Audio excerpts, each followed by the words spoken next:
नमस्कार। जैसा कि हमने पहले देखा है राज्य की व्यवस्थापिका, और व्यवस्थापिका के अंदर हमने देखा कि राज्य व्यवस्थापिका को विधानमंडल कहते हैं और विधानमंडल के दो सदन होते हैं, एक विधान परिषद और एक विधानसभा। चलिए आज हम देखने वाले हैं राज्य की कार्यपालिका के बारे में। तो कार्यपालिका उसी प्रकार से जैसे संघ की कार्यपालिका होती है, और संघ की कार्यपालिका संसदीय शासन प्रणाली के आधार पर दो प्रकार की होती है, जिसके तहत एक हमारे पास में नाम मात्र की कार्यपालिका होगी जिसे हम संवैधानिक कार्यपालिका कहेंगे, और एक हमारे पास में वास्तविक कार्यपालिका होती है। तो इसमें हम देखने वाले हैं कि राज्य की जो कार्यपालिका है इसका उल्लेख जो है भाग 6 के अंदर हमें कहां पर मिलेगा। तो भाग 6 में अनुच्छेद 152 से लेकर के 167 तक हमारे पास में क्या मिलेगा, राज्य की कार्यपालिका का उल्लेख हमें मिलता है। यहां हम समझते हैं, इन अनुच्छेद को याद करने का प्रयत्न करेंगे, कोशिश करेंगे याद करने की। तो चलिए सबसे पहले देख लेते हैं कि अनुच्छेद 152 के तहत क्या दिया गया है। राज्य शब्द की परिभाषा दी गई है।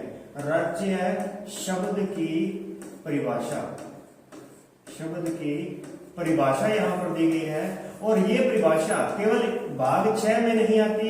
इसका क्वेश्चन भी पूछा जाता है कि राज्य शब्द की परिभाषा किस अनुच्छेद में है, निम्न में से किस अनुच्छेद में है या किस भाग के अंदर है। तो देखिए कहां कहां हमें इसकी परिभाषा देखने को मिलेगी।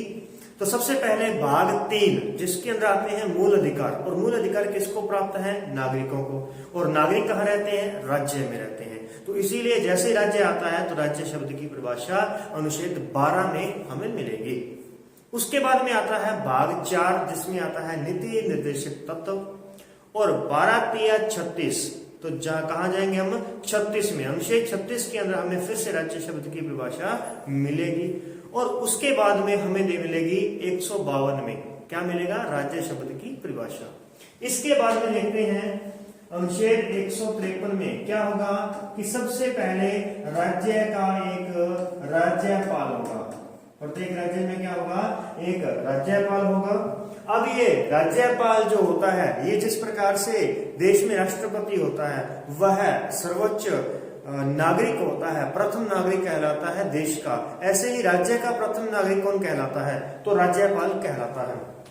इसके बाद हम देखेंगे कि अनुच्छेद 54 के अंदर क्या होता है।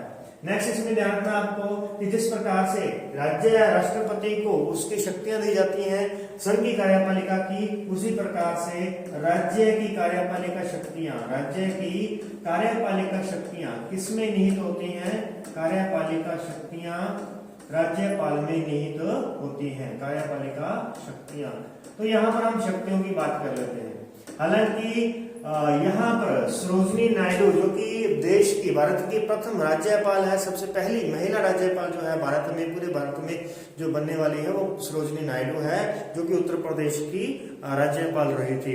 उन्होंने कहा था कि राज्यपाल एक सोने के पिंजरे में बंद पक्षी के जैसे होता है, यानी उन्होंने इसका अनुभव देखा। तो ये बात वही जाती है कि भी ये जो हमारी कार्यपालिका है किस प्रकार की कार्यपालिका है, राज्यपाल किस प्रकार की कार्यपालिका में आता है, तो नाम मात्र की कार्यपालिका जिसे हम संवैधानिक कार्यपालिका कहते हैं। नेक्स्ट आगे देखिए 155 के अंदर हमें क्या देखने को मिलेगा कि जैसे राज्यपाल आया, राज्यपाल को क्या दिया, उसकी कार्यपालिका शक्तियां दी। अब राज्यपाल को लेके कौन आया, तो राज्यपाल को लेके आया राष्ट्रपति, यानी नियुक्ति। राष्ट्रपति द्वारा राज्यपाल की क्या की जाएगी, नियुक्ति की जाएगी। नियुक्ति करेंगे लेकिन कितने समय के लिए, तो क्या आ गया हमारे पास में, कार्यकाल। यहाँ पे क्या आ जाएगा, कार्यकाल। कि राज्यपाल जो होता है सामान्यतः 5 वर्ष तक अपने पद पर रहता है, परंतु इसके साथ एक शब्द और भी जुड़ जाता है कि राष्ट्रपति के प्रसाद पर्यंत, यानी जब तक राष्ट्रपति चाहे उसे पद पर विराजमान रख सकता है। इसके बाद में देखते हैं तो 157 में अब कार्यकाल डिसाइड कर दिया है। तो कार्यकाल के बाद में हमें क्या देखना है, योग्यताएं। योग्यताएं हमें देखनी है। योग्यताएं हम देखेंगे कि राज्यपाल की योग्यताएं क्या होती हैं। अगर योग्यताएं सही है, योग्यताएं पूर्ण करता है, तो कुछ शर्तें होंगी, पद के लिए क्या होगी, शर्तें। यदि राज्यपाल उन शर्तों को भी पूर्ण करता है तो फिर अब हम इन्हें पद की शपथ दिला देंगे। अब क्या कर दिया जाएगा, पद की शपथ दिला दी जाएगी। और अगर शपथ के विरुद्ध काम किया जाएगा तो इसे हटा दिया जाता है। तो उस समय राज्यपाल की जो शक्तियां हैं उनका प्रयोग कौन करता है? तो यहाँ पर लिखा गया है अन्य आकस्मिकताओं में राज्यपाल की शक्तियों का यानी कि उसके कार्यों का निर्वहन। अन्य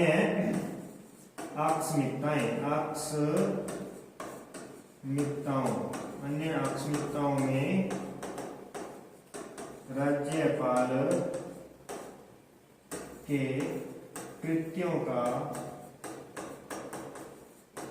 निर्वहन।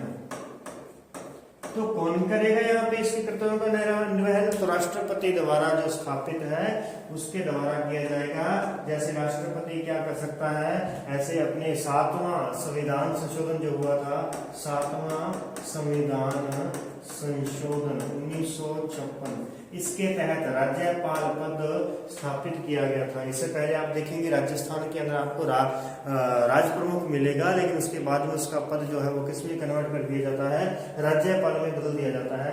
तो इसी संविधान संशोधन के तहत क्या दिया गया है कि राज्यपाल एक से अधिक राज्यों का भी राज्यपाल हो सकता है। यह किस पर डिपेंड करता है? राष्ट्रपति पर डिपेंड करता है कि यदि पास के राज्य का राज्यपाल किसी आकस्मिकताओं में के कारण अपने कर्तव्यों का निर्वहन नहीं कर पा रहा है तो उस समय वहां पर उसके कर्तव्यों का निर्वहन कौन करेगा? तो ये राष्ट्रपति उसके आसपास के किसी राज्यपाल को क्या कर सकता है, उस राज्य में कार्यवाहक राज्यपाल के रूप में स्थापित कर सकता है। इसके बाद में देखेंगे तो 161 के अंदर हमें मिलेगा क्षमादान। इसलिए इसके बाद में क्या मिलेगा? क्षमादान। तो यहाँ पर क्या हो जाएगा? क्षमादान की शक्ति प्राप्त है राज्यपाल को, जिस प्रकार से राष्ट्रपति को प्राप्त होती है।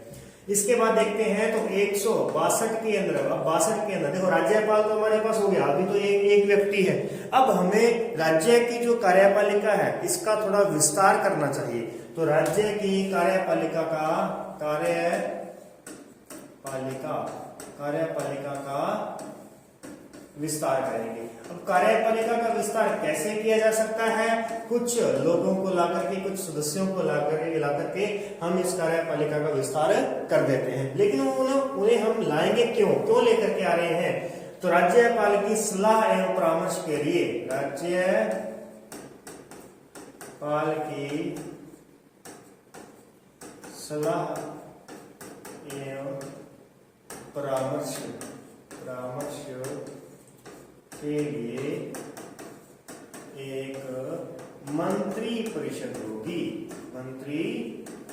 होगी और राज्यपाल अपनी सभी कार्यपालिका शक्तियों का प्रयोग मंत्री परिषद की सलाह व परामर्श से करेगा। यहाँ तो उसको शक्तियां दे दी और उसके बाद में आगे चलकर उसको बांध दिया कि अब आप इन शक्तियों का प्रयोग कैसे करेंगे? एक मंत्री परिषद होगी, उसकी सलाह व परामर्श से करेंगे। तो यहां पर लेकर के आगे किसको? मंत्री परिषद को। अब मंत्री परिषद में क्या होगा? बहुत से मंत्री होंगे। यहाँ पे हमारे पास में क्या हो जाएगा? मंत्री होंगे। तो बहुत से मंत्री हैं, तो उनको सही ढंग से व्यवस्थित रखने के लिए उनका एक मुखिया होगा, जिसे कहेंगे मुख्यमंत्री। यानी एक क्या होगा हमारे पास में? मुख्यमंत्री होगा। नेक्स्ट आगे चलते हैं। अब इनको राज्यपाल, मंत्री परिषद, मुख्यमंत्री, इन सब की यदि हम बात करें तो इन्हें विधि के बारे में ज्यादा जानकारी प्राप्त नहीं होती। तो फिर कोई भी संविधान बनाते समय, कोई भी कानून बनाते समय कुछ भी संवैधानिक उसके अंदर क्या हो सकता है? फेरबदल, उतार चढ़ाव हो सकता है। तो फिर ऐसे में उसके राज्य के द्वारा, राज्य सरकार द्वारा बनाए गए कानूनों की को संवैधानिक मान्यता कौन दिलाएगा या उनकी रक्षा कौन कर पाएगा? या कई बार क्या होता है कि राज्य के खिलाफ, राज्य सरकार के ऊपर केस दर्ज कर दिया जाता है। तो उस समय क्या मुख्यमंत्री खुद कचहरी में आते हैं, वो खुद अपना मतलब कि पक्ष रखते हैं या कोई और रखता है? तो उसके लिए क्या होता है? एक महाधिवक्ता होता है। महाधिवक्ता होता है जो कि राज्य का सर्वोच्च विधि अधिकारी होता है। महाधिवक्ता कौन होता है? राज्य का सर्वोच्च विधि अधिकारी।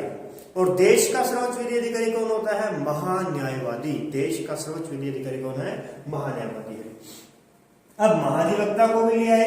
अब ये महाधिवक्ता क्या करता है, इनको विधि के बारे में बताता है मंत्रिपरिषद को कि आप जो भी प्रस्ताव लेकर के विधानसभा के पास जा रहे हैं, विधान मंडल के पास जा रहे हैं, वह इसको सही समझेगी या गलत समझेगी, हमारी कहां पर कमी निकाली जा सकती है, उसको हम पहले ही सुधार करके लेकर के चलते हैं। तो इसलिए ये हमको विधि के बारे में सजग करेगा। इसके बाद में देखते हैं 166 में अब क्या हो जाएगा, राज्य सरकार का संचालन शुरू हो जाएगा। यानी कानून बनने के लिए, अब कानून बनाने प्रस्ताव लाने के लिए मंत्री परिषद है, उनको विधि के बारे में सजग करने के लिए महाधिवक्ता है। अब क्या हो जाएगा, प्रस्ताव यानी कि राज्य सरकार का संचालन, अब संचालन हो जाएगा, यानी वो चलने लगेगी, सरकार चलने लगेगी। और कैसे चलेगी, राज्यपाल को सूचना देने संबंधी मुख्यमंत्री के कर्तव्य है। तो ये इनके कर्तव्यों के साथ मुख्यमंत्री द्वारा सूचनाएं जो है वो राज्यपाल को दी जाएंगी समय समय पर, ये उनका कर्तव्य रहता है। ये किसके तहत, 167 के तहत रहता है। और इसके बाद में शुरुआत हो जाती है किसकी, व्यवस्थापिका की शुरुआत हो जाती है। तो कार्यपालिका कितने अनुच्छेदों के तहत लिखी गई है, 153 से हम राज्यपाल की शुरुआत करते हैं। तो 153 से लेकर के 167 तक हमें कार्यपालिका के संबंध में देखने को मिलेगा। उसके बाद में हमने 168 के बाद में देखा था कि 168 से लेकर के 213 तक क्या मिलेगी, हमें व्यवस्थापिका मिलेगी राज्य की, और 214 से लेकर के 237 तक क्या मिलेगी, राज्य की न्यायपालिका। तो फिलहाल एक बार आप अनुच्छेदों को याद कीजिए और इसके बाद में मिलते हैं नेक्स्ट क्लास के अंदर इसकी पूरी डिटेल के साथ में। तब तक के लिए नमस्कार। वीडियो को लाइक शेयर करना मत भूलिएगा।